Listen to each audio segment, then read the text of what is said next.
Hey guys, what's going on? It's Eli back with another review video and continuing on with Robert Zemeckis Movie Week. Only two left, and now we come to the second to last, and joining me for this is my dad, aka Little Blue. And that's right, and as I teased, and it's obvious what would come next after the last Zemeckis film that I reviewed. Because, yeah, that same year in 2000, because it was a big year for Zemeckis, where he released two movies of his, and he was filming them kind of back to back, And this one, that would come out late that year, well, I think for me and my dad, and for some of you, this would definitely be one of Zemeckis' top masterpieces that he's done. And and you know what?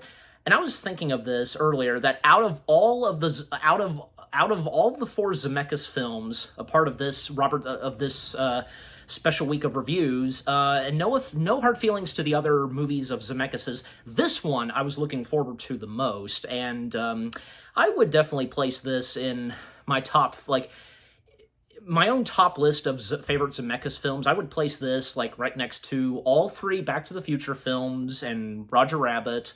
And yeah, but that's right, guys. Me and my dad, we are reviewing from 2000, Castaway. Yes. Oh boy, Castaway. Just, again, what a masterpiece of a movie this is, right?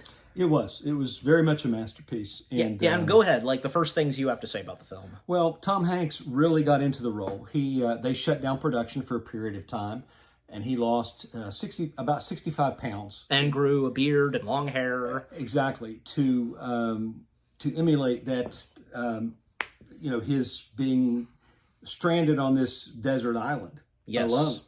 And you really get a sense throughout this movie of just how alone he is. And there's the volleyball named Wilson, yes, which we find out about, that becomes part of his existence. Mm-hmm. Really part of his, it's like a companion to him, really. Right. But yeah, I mean, the first time that you watched this and such, and when you saw it, how'd you feel about it? I was moved emotionally, because it puts, I think it puts the audience in that mindset that you really feel the aloneness, the desolation of what it would be like to be stranded, and to be cut off from everything you knew, everything you loved, your whole life.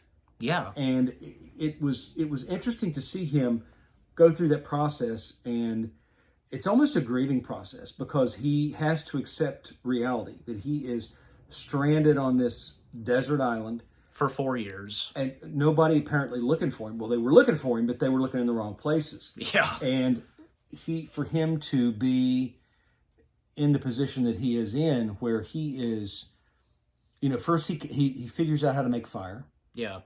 Well, and to stop right there, because I didn't get to my first thoughts and such, Sure. How many times have we done these reviews and such? But for me, well, I, of course, really enjoyed this. The first time I had seen it, I think one of the first times I watched this was when it was on TV, but later on, when watching it fully and such, yeah, because I got to invest in it, and really enjoyed this from beginning to end. And, because this is definitely one of Zemeckis' top masterpieces. And not to mention that this was the second time that Zemeckis and Hanks worked together. The first, of course, being Forrest Gump. Sure. And you realize that Hanks, he did get an Oscar nomination for this. Right. But as he should have. But, of course, he lost to Russell Crowe. Mm-hmm. To you-know-what. Yeah. Yeah. But yeah, and just knowing the behind-the-scenes and facts and such of what went down in the making of this movie, and how they had to stop production, and while stopping production, because Zemeckis and the entire crew, the same crew and such, I should say, working on What Lies Beneath, and that's another Zemeckis film that we both enjoy. Exactly. Yeah, and, and thus, resuming filming, and by the way, we can't forget to mention this, that, that whole thing, and I'm sure you would remember this too, you were there, of course, everybody was worried about Hanks. They thought he was sick and such. Remember that? Of course. I remember seeing him in there were some snippets from the news that came out about him, showing him, and I thought, and, you know, when I first saw it, I thought, oh, he's just working on a film. Didn't know what it was. How was it not obvious for everybody? It should have been obvious for everyone, but as soon as I saw him with the beard and he looked gaunt, I thought, well, he's working on a film, you know? Yeah. That's pretty clear. He's an actor.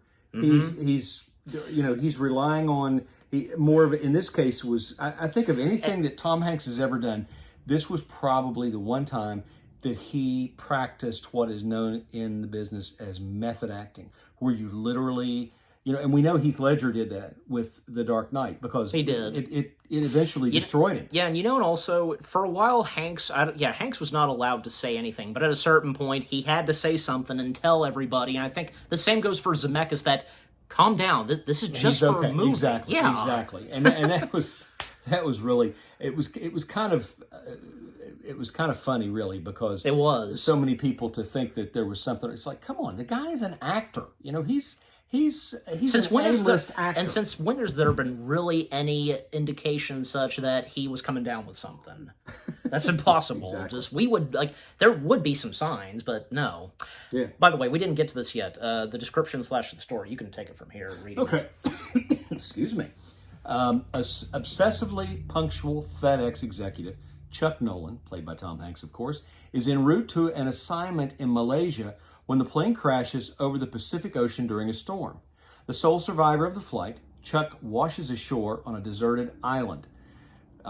When his efforts to sail away and contact help fail, Chuck learns how to survive on the island, where he remains for years, accompanied by only his handmade volleyball friend, Wilson. Will Chuck ever return to civilization and reunite with his loved ones?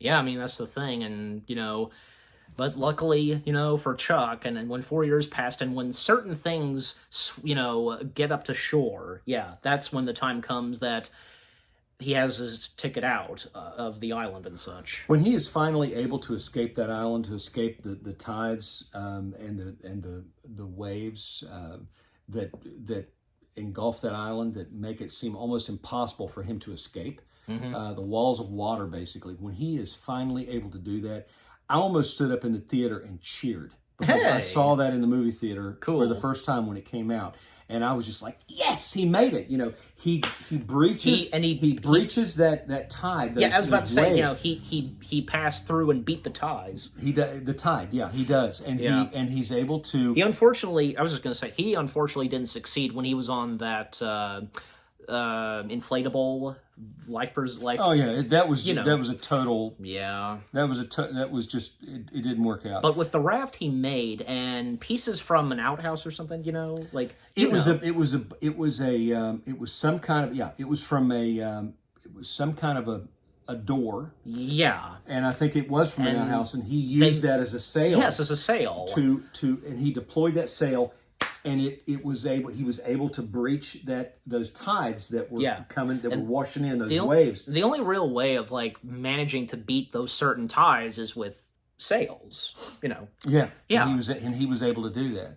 I think for me, you know, throughout the movie, you see how he becomes, you know, Wilson becomes his only best friend. Yeah, his only friend on the island, and that who he communicates with. And when he finally is able to escape that island, and when he loses Wilson, it's so gut-wrenching because you feel that loss. You literally feel that loss.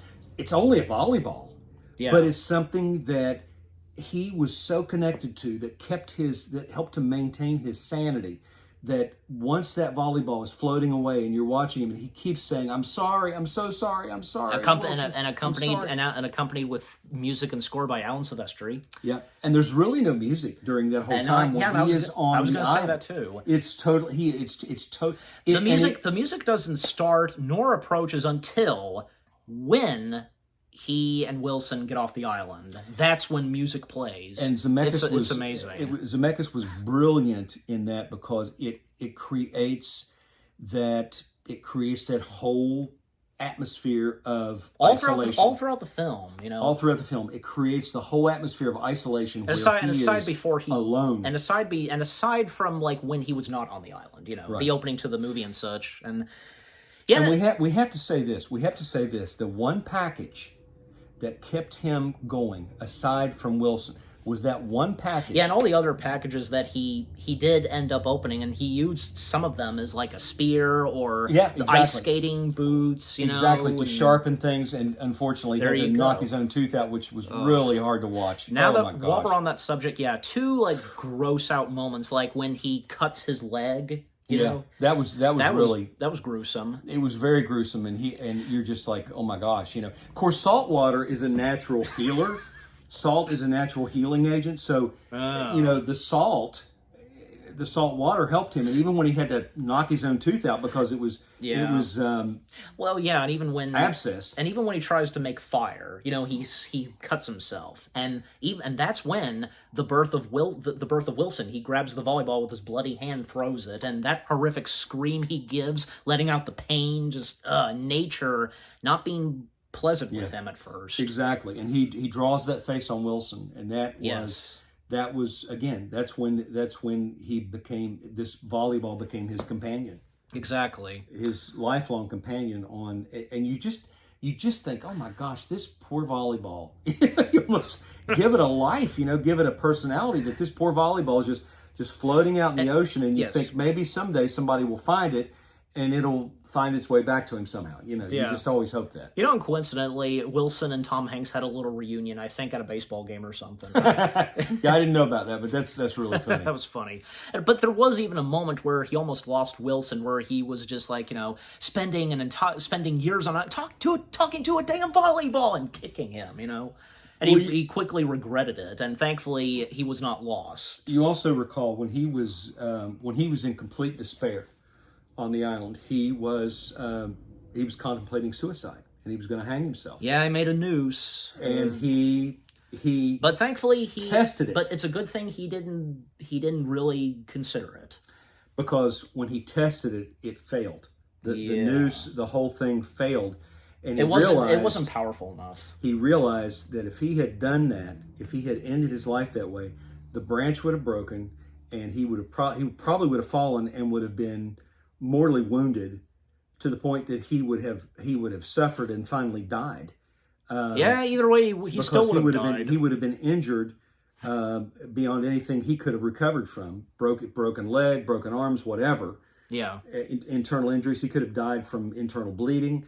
And he realized that when he came back to civilization, and when he's talking to his friend, you know, and he's telling him, he says, you know, me, I have to test everything. Yeah. And speaking of which, like, let's say on the other characters, we got of course got to acknowledge the other characters in this movie. Well, Helen Hunt was really good in it, and Helen Hunt.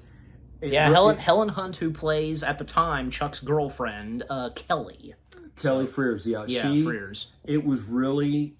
That to me was gut-wrenching when he came back. And and throughout the time, even when he was stranded on the island, he always kept a picture of her. Yes. Yeah. That kept him going. And yes, FedEx, Wilson, and Kelly kept him going. And you saw her reaction when they found out he was alive. Yeah. She fainted.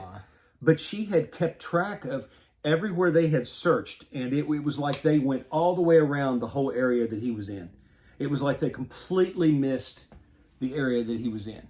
And there were so many times in that movie that you feel hope, a sense of hope, but it's dashed away very quickly. He sees a ship out at sea, and a whale's trying to wake him up. And that's another thing, because we see a few whales, and I think it's obvious they were keeping watch on Chuck. They were keeping an eye on him. And until when a ship was emerging, that's when a whale was trying to wake up Chuck to get his attention. Like, look over there, there's a ship. So the ship was a big freighter. Yeah, a cargo ship, and there was a siren that went off, right? Because they did, and because you realize they did spot him. You realize then he's been found, he's been rescued. But and then, just like and reaching out, just Kelly, And then the whole thing, the whole theme of the movie changes, because now he's trying to cope with getting back to civilization. And if you remember, when they brought him back, and to fanfare, this lost son was coming back to FedEx, this big celebration, and they had this big celebration. Chuck, welcome home in his house. in his apartment. They Yes. What did you see? You saw all this seafood. Yes. You saw shrimp and snow crabs, and you're like, this is what this guy's lived on for the last 4 years. This would be the last thing he would want, and it's really humorous because he's looking at it like, are you kidding me? You know. Okay, they should have. And instead of getting in his bed, he sleeps on the floor. Yeah, they weren't thinking straight on the food, you know. But Well, it was funny because it was really, I think it was really exactly the way it would be in real life. If somebody coming back from a situation like that, where they've been missing for years and they're found to be alive and they've had to survive on their own, well, if you're on a deserted island, what in the world are you going to live on?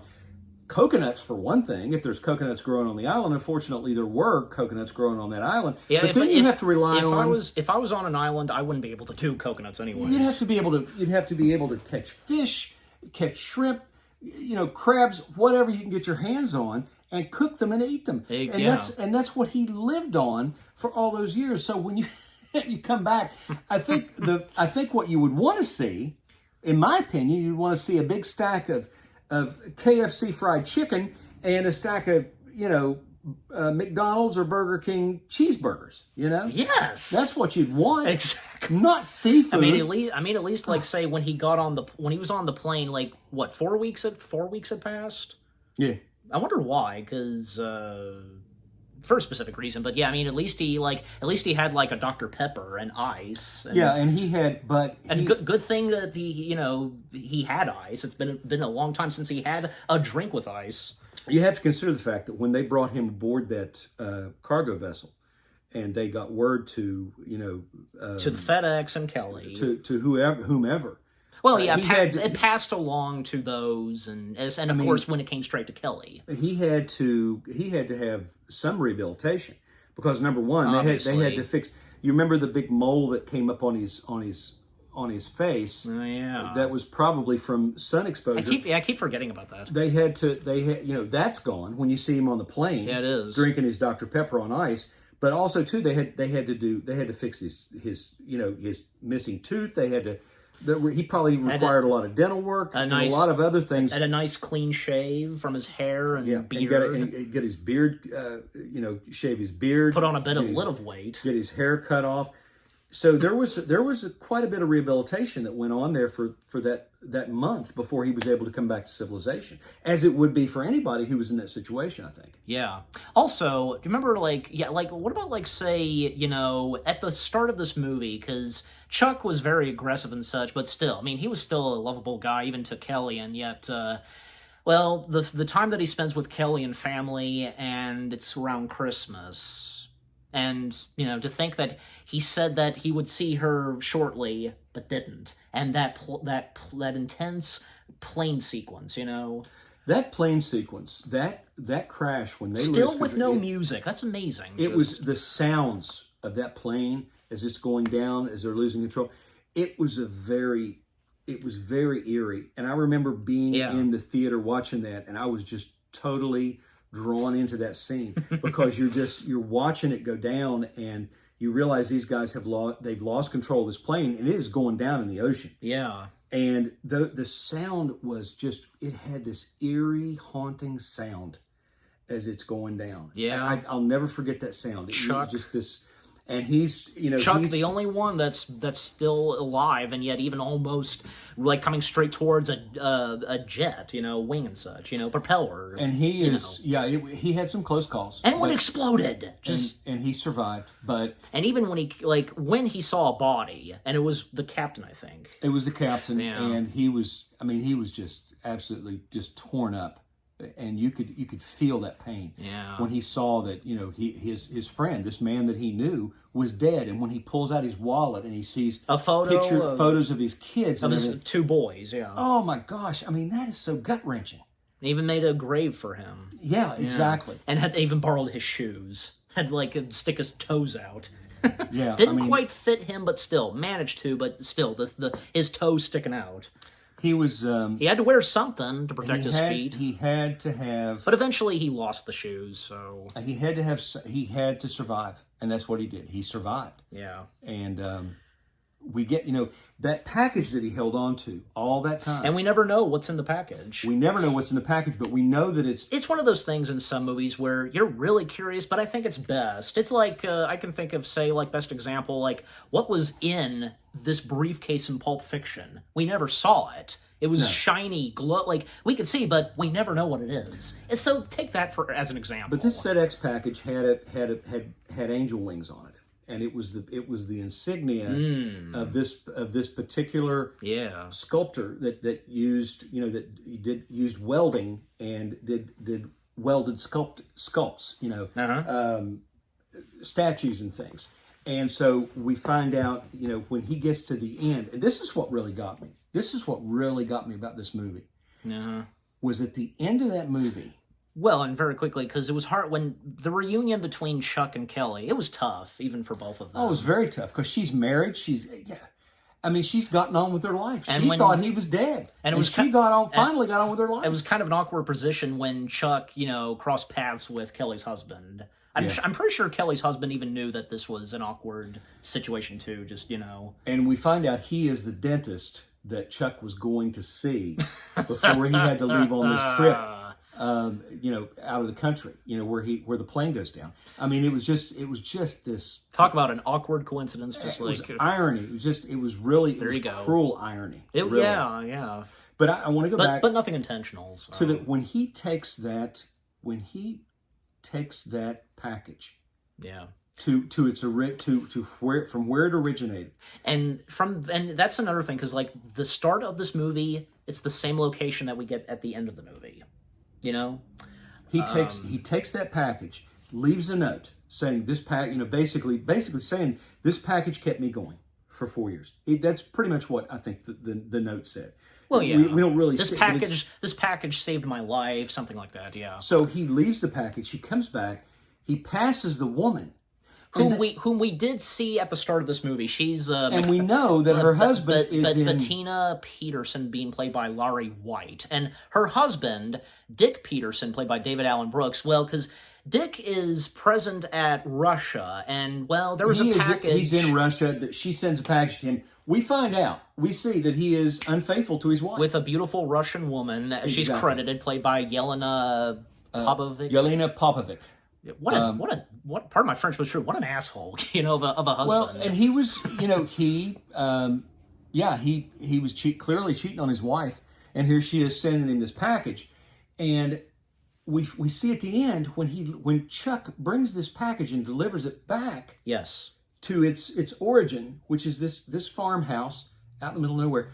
On the way out, he passes her. I mean, they stop. It is the house of that woman, right? It is the house of that woman. To really clarify? To clarify, it is the house of the woman. I keep forgetting. But they have a moment. There is a moment where they connect emotionally. You can see it. And then he gets back, and then you're thinking, he's got to get with her. This is destiny. He has got to get with her. And now that you mention it, I don't know if you ever knew this.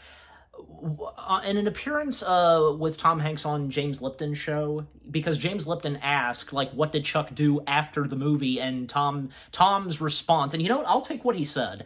He drove the path where the woman was going and made babies with her. Well, and that could have been. I had a feeling you'd laugh at that.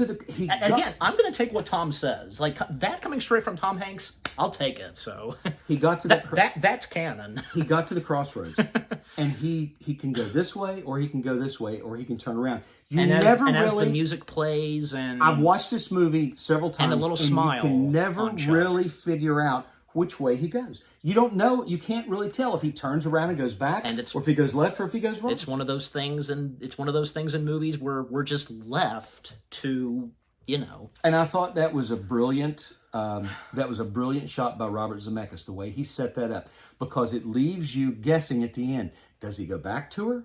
Does he decide to get on with his life and he takes another road?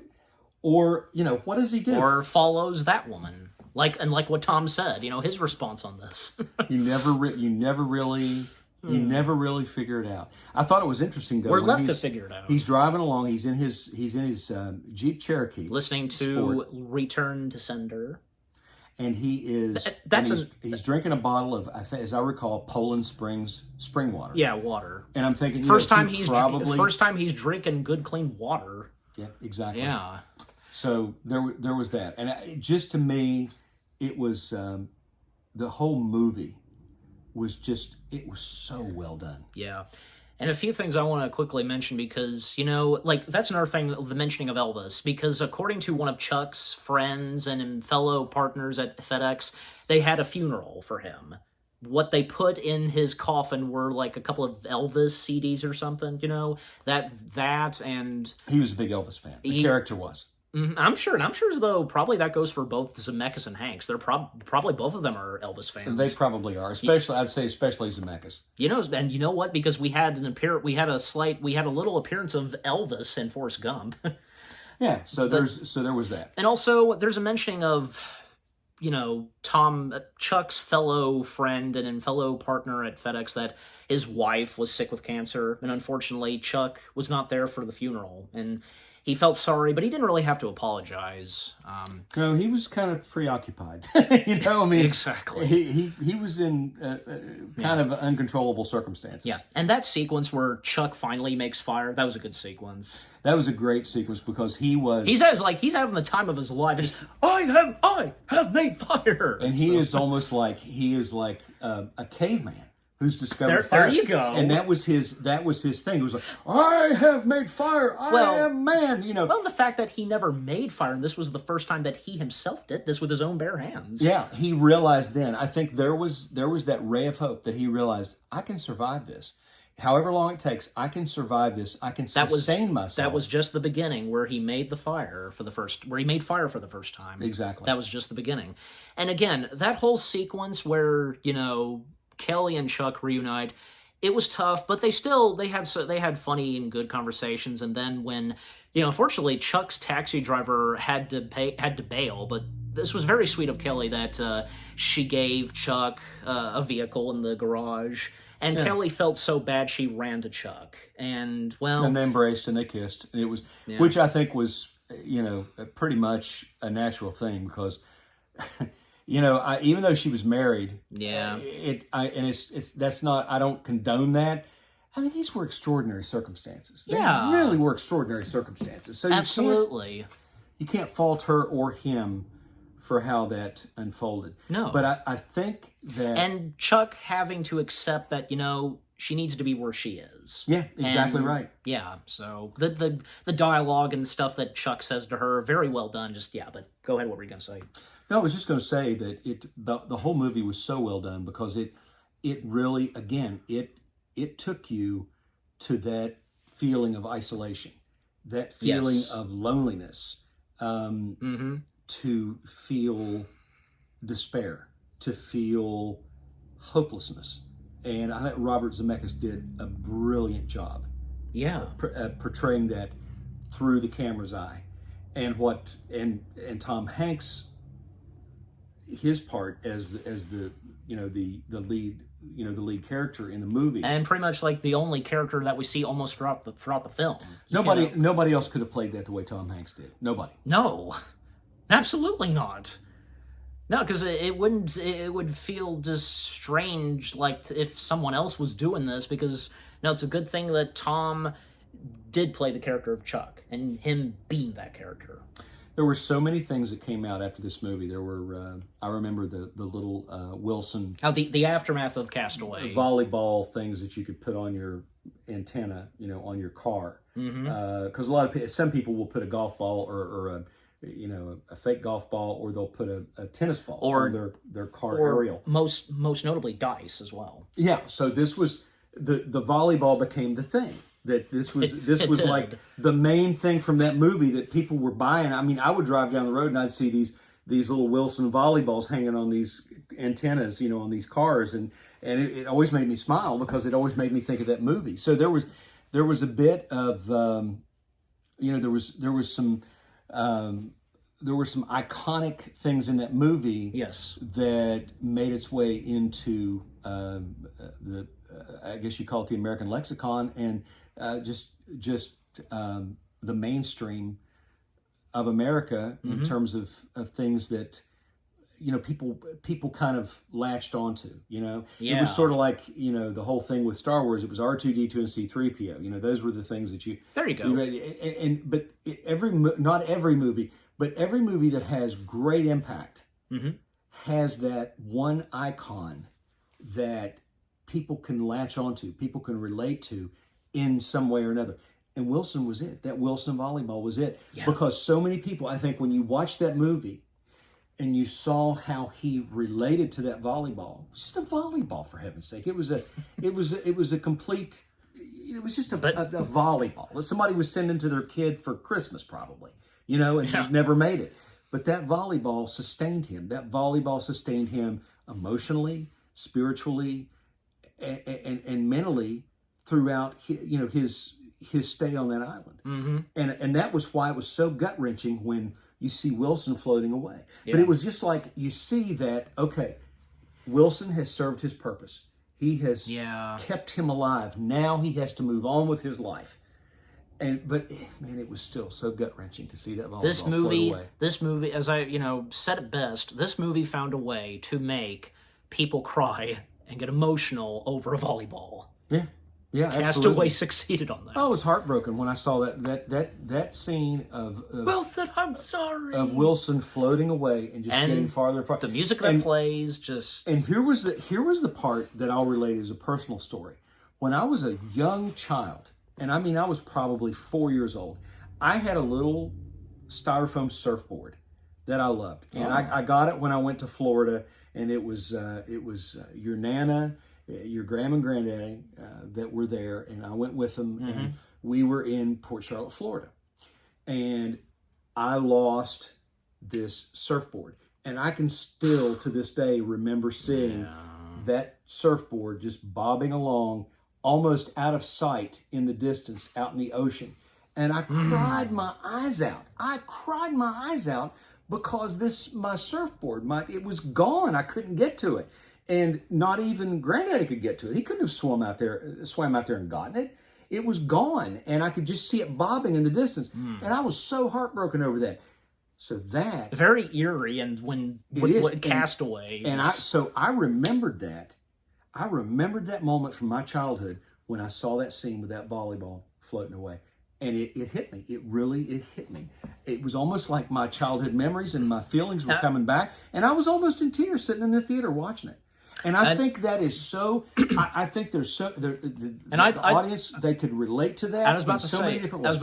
I'd like to imagine maybe there could be others like you that had that kind of same experience. Well, there's always something, in your childhood that you remember that you lose or you can't get to it. I know. And it's gone. And absolutely. That was mine. Yeah.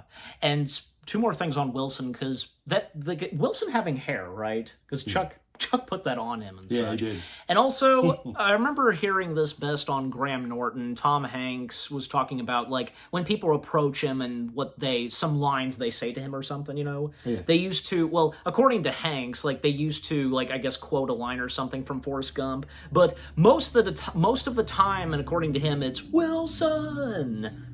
Of course, because that became another iconic line and such from Hanks, right next to say, life's a box of chocolates, or stupid is, stupid does. So, or I guess, there's a snake in my boot. That's another one. So my favorite line from that is, I gotta pay. When he drinks, I drink about 14 Dr. Peppers. I gotta pee. Yeah, it's one of my favorite lines from that movie. Yeah. When he's standing there, and he's going, I gotta pee. This fella's gotta pee. And Kennedy says, I think he says he's gotta go pee. And the way they did it was brilliant. And how it was great to see that he used the special restroom in the White House. Yeah, and there's a picture of Marilyn Monroe, which we all know that JFK had an affair with Marilyn Monroe, as did his brother. And there's this autographed picture. It's sitting in his personal bathroom from Marilyn Monroe, and you're just like, yeah. It isn't. It's seen in Forrest Gump. It's in Forrest Gump. Yeah, I have to go back and look because go back and look at that scene. When he's in the bathroom, he looks and he sees he's flushing the toilet. He's washing his hands. I kept missing that the autographed picture. Yeah, he's flushing the toilet. He's washing his hands, and he looks over and he sees this picture of Marilyn Monroe, and it's autographed, and it's to to Jack from, with love from Marilyn, however it's worded. Yeah. But it's really kind of funny, and you're just kind of like, yeah, we know. Yeah. But, yeah, I think with all that being said, yeah, I think we've pretty much said all we've had to say on Castaway, because we know it from beginning to end, and just most notably you, so... Yeah. But, yeah. But, yeah, just overall, Castaway, again... What a one, if not one of Zemeckis' top masterpieces that he has directed. It was definitely a masterpiece. And this would be in your top list of favorite Zemeckis films, wouldn't it? Oh, absolutely at the top, yeah. Like, again, I would have it, my list would be that, the Back to the Future trilogy, all three, Roger Rabbit, but, what say you? Yeah, I put it up there at the top, too. It may be at the very top, actually. Well, for me, it would be my top 5. But, because it's definitely in my top 5. I'd say it's even been in my top 3. But okay, there you go. It was so, it drove your emotions into so many different places. Yeah, our final thoughts and results. Yeah, I'll start with you. The final thoughts. It was a masterpiece. Any movie that can take you on an emotional journey the way that did, and you can relate to that character in a way that you think about what you would do in that situation and how you would handle things, and the little triumphs he has throughout the film when he is on that desert island, making the fire, being able to survive, being able to sustain himself, make these things from his hands. Exactly. These are all things that if you or I were on a desert island, we would be patting ourselves on the back for our own ingenuity to realize that, hey, we can survive, we can do this. And so it's because of that I think it's a brilliant film. It's one of the best films I think ever made, and I absolutely give it, on a scale of 1 to 5, 5 being best, 5 stars. 5 stars? 5 stars. Right. And as for me, my final thoughts and results on Castaway, well, what more do I have to say? Because this is, without a doubt, and we've said this before and we'll say it again, that this is definitely a top masterpiece of Zemeckis's. From beginning to end, its story, its characters, and how almost throughout the entire film, all we get is Chuck, Tom Hanks. But no hard feelings on the other characters, whom we would see at the beginning of the film and at the end of the film. The good supporting cast. Exactly, yeah. Funny moments here and there, but especially the hard-hitting emotional moments, definitely. And how this movie, it's amazing that almost throughout the entire movie, there's no music. But until very later on in the movie, and when he finally gets off the island and such, we hear a bit of piece of music and score from Silvestri. It's amazing. And what Chuck had to go through all throughout those 4 years on the island, but... he found a way to survive, and where that would lead him, and things that kept him going. But sadly, when, Kelly moved on, and because, everybody had, at a certain point, had to accept that he died, but little did they know that he didn't. Imagine, especially for her, but still, overall, Castaway. It is, without a doubt, I'll say it again, a masterpiece of Zemeckis's, if not one of his top best films that he has directed and such. Yeah. And definitely one of the top best movies starring Tom Hanks, right? Agreed. One of his top best performances also. Yes. Yeah. And again, you give it 5 out of 5? 5 out of 5. It's a classic. Absolutely. And as for me, well, 10 out of 10 stars. 10 out of 10 stars for me. For him, 5 out of 5. Yeah. Again, it's a classic, a masterpiece of Zemeckis's. What more do we have to say? And what about you guys? What did you think of Castaway? The first time that you watched it, maybe some of you got to see this in theaters, or maybe say when you watched it on DVD, digital, or seen it on TV, like me, and is it one of your top favorite Tom Hanks movies? Your top favorite Zemeckis films? Did you get teary-eyed and such? How can you not? Seriously. How can you not? Especially the loss of Wilson. That's the biggie. Overall, what do you think of Castaway itself, and with what me and my dad had to say about it, our review, and what did you think of our review? Leave comments and give this review video a like, as always. And with that being said, thank you very much for watching. We hope you guys enjoyed our review of Castaway. More review videos are on the way. They're going to be awesome. Keep looking forward. And we will see you guys in the next video / review. And there's only one more Zemeckis film left for me, just me, to review. And let's just say, to best describe it, based off of a true story where this man went from one Twin Tower to the next. Yeah, I mean, you probably know what I'm talking about, but yeah, stay tuned for that. Again, it's just going to be me, so yeah, reviewing it. But yeah, any last words? Say goodbye? I must be off. He says that for me. Again, thank you very much for watching. Take care, and peace out. Wilson!